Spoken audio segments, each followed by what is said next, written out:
How's it going, folks? Gong XI FA CAI. Well, it's been a long time coming, and I was surprised that some of you actually thought I'd sold the 126. Now, let me get one thing very, very clear, okay? Now, there are a lot of cars in my garage that, yeah, if the right offer comes along, I would sell it. I will never, ever sell this 126, and I'll tell you why. This is my 5th 126, and every time, okay, I'll give you a little bit of history. My very first 126 was a very rare, limited edition 300 SE manual. Now, don't ask me if it was 4-speed or 5-speed. I don't remember, because my first 126, I never drove it. Yeah, you heard that right. I towed it away from a house that it had just been lying there for the longest time, and I picked it up for pocket change. Oh, okay. Not really pocket change, a couple of grand. I think it was like 1,500. I picked it up for like 1,500 ringgit, and I thought, wow, I am so lucky. I got a Mercedes-Benz 126 300 SE for about 1,500 ringgit. So I towed it away, thinking that, yeah, I'll do it up, you know, and then drive it. So yeah, my very first 126 experience was not something that I wish to remember. Because let's put it this way, yeah? Anything and everything wrong with that car was wrong with that car. Everything, including the very dreaded and very soya. Nobody likes to talk about it, but I'll talk about it anyway. There's this thing in the engine called a fuel divider. Now, if you've ever owned an old school 126 or any old school Mercedes-Benz for that matter, even a 124, you'll know what is a fuel divider and why it's like the single most expensive one component of the whole engine. And yeah, that was gone. I think the valves needed an overhaul, it needed steering rack, it needed a new prop shaft. It needed so much stuff that the price to put it back on the road, including interior and paint, and yeah, I got the windows down because, you know, it's a nice day. So sorry about the ambient noise. But yeah, so the cost to put it all back together again and just to get it back on the freaking road was 10 times more than what I paid for the car. And even then, there was no guarantee it was going to be great. There was no guarantee it was going to be all sorted, because that car needed a lot of work. So while it was at the workshop, not any of the workshops that I've been mentioning recently, while it was at the workshop, somebody came along and needed a lot of parts for his 126, saw my car and offered me a sum of money to buy the car off me because he wanted the parts. And I think he wanted to transplant the manual gearbox. So I thought about it, I did the math in my head. I'm not very good at math, but it was daunting. To say the least, it was very, very daunting. So I agreed and I sold off my very first 126. But after I sold it off, I was like, damn, you know, I still want a 126. It's like, you know, one day when you're like, have you ever watched Harold and Kumar go to White Castle?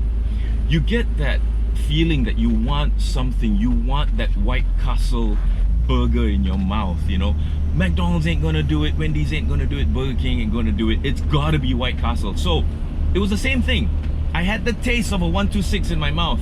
I was so close to owning one. Well, I did own one, but I never drove it. It was always on the tow truck. And 2 different workshops, they were like, Chris, do you really want to do this? Because we go down this road, there's no turning back, and it's going to be very, very expensive. So I was like, the guy came along, said he wanted all the parts that were in my car, because some of it was still good. I think the steering wheel was still good. That's the only thing. So some of it was still good, and I was like, okay, why not? So yep, I got that taste in my mouth that I wanted a 126, and I decided to go and look for another one. Now, following 3 came along, and the last one, the 4th one, this is my 5th 126. I liked it so much, and I thought I was never gonna sell it. In fact, the last 2, I thought I was never gonna sell it. I'm gonna keep it forever. This is my retirement car. When I'm 70, I'm still gonna be driving a 126. You know, it's automatic, no clutch to worry about. So even if my left leg, you know, cannot push clutch anymore, I would still be able to drive this car. But I sold it. Again, I never advertised it, but somebody came along and said he wanted my car. So I was like, okay, if you really want it, here's the price. And he was like, deal. And I'm like, that's how I lost my wagon as well. I blurted out a stupid price, And the guy said, deal. And once you have blurted out a price and he doesn't negotiate and he agrees to it, you are duty bound by honor to sell it. So that's how I lost my fourth 126. So when this came along, I saved this car almost from a scrapyard. This car was bought as a parts car. Somebody actually bought this car because he liked the number 89, and I told him, you know what, keep the number, but stop stripping this car for parts. Let me buy it. Let me put it back on the road. And the good thing is he's a 126 fan. He's got two others, beautiful cars. And he said, okay, he did the math in his head, and he said, okay, here's the price, and we negotiated a little bit, and I picked it up for a very, very good price, and I promised him I would never scrap it. So it's far from scrap, as you can see.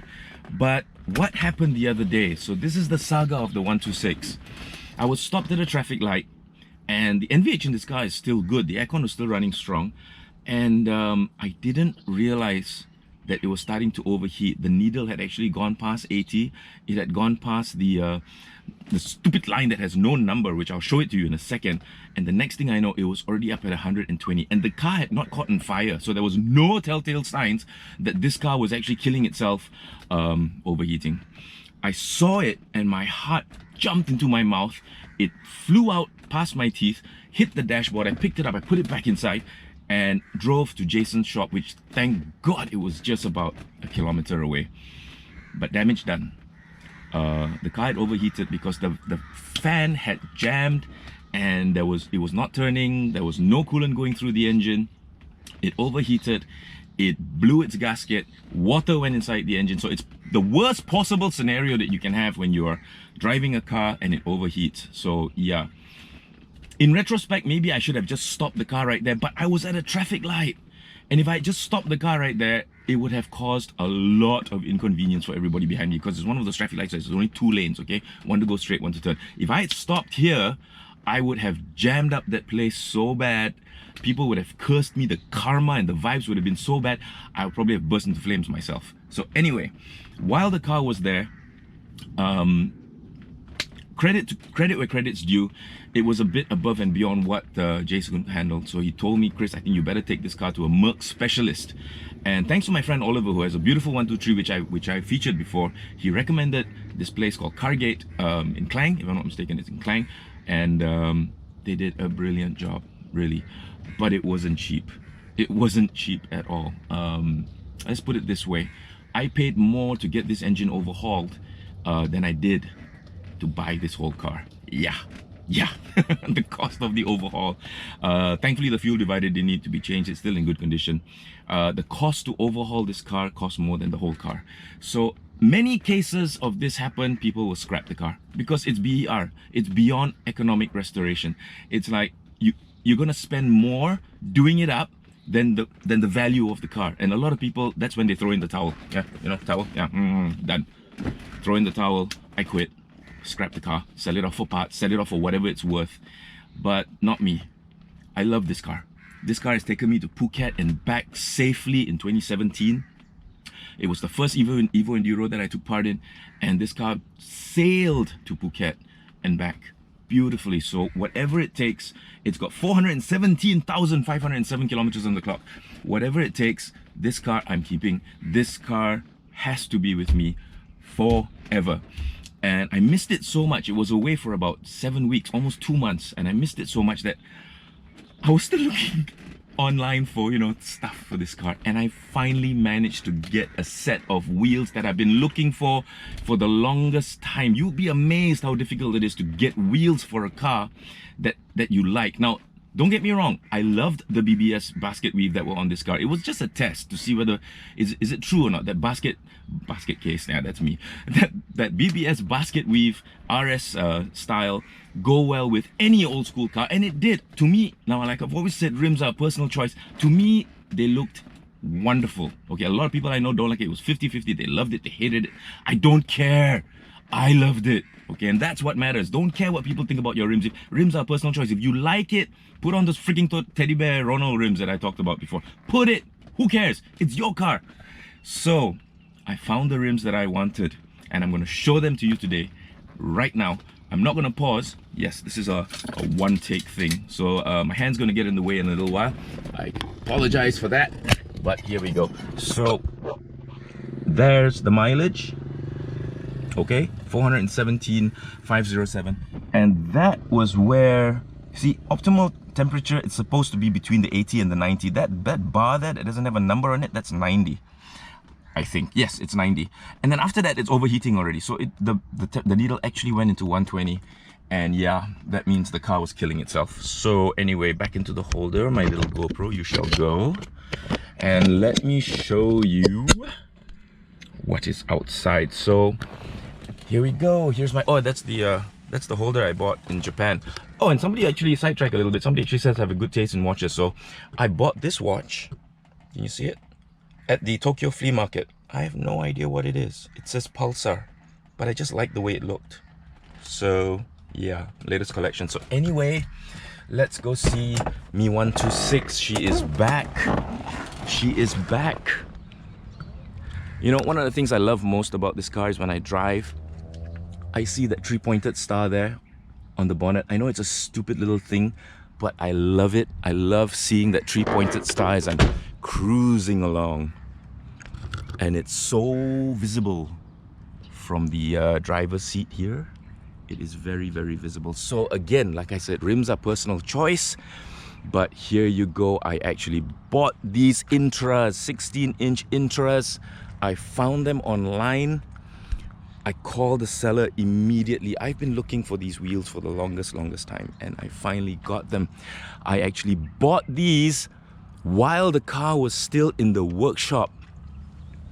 And because they're 16s, I had to get new tires. So I'm trying out these Good Ride tires from Thailand. They're new 2019s, as you can see there. So they're Good Ride Radial RP88s. Is anybody else using these tires? If you are, let me know, because I just got them. I just put them on the car because I had to get new tires, 16-inch rims and everything. And yeah, so there you go. There she is.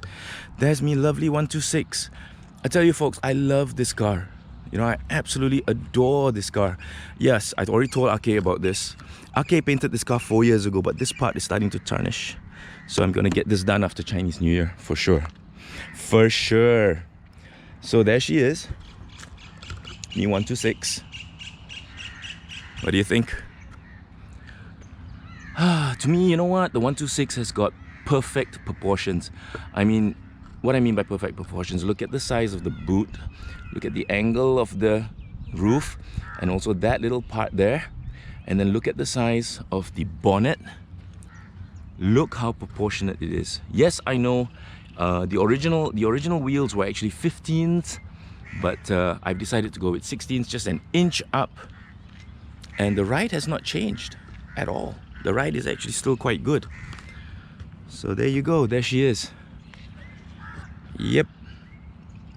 So yep. There we go. Anyway, just wanted to tell you all, this was the surprise. This was what I did while the car was still... I'm gonna have a seat. Yeah, I think I ate too much during Chinese New Year. So yeah. While the car was away, I actually went and got these wheels in anticipation of getting her back. Now, maybe you could say it was because I didn't... maybe getting the wheels means, oh, I cannot sell the car because I got the wheels. But hey, I could have sold off those wheels quite easily. But yep. Never gonna leave my side. This car stays with me forever. Maybe if you're nice to me, I'll leave it to you in my will. But anyway, so it's been wonderful. It's been great. I am so happy to get this car back.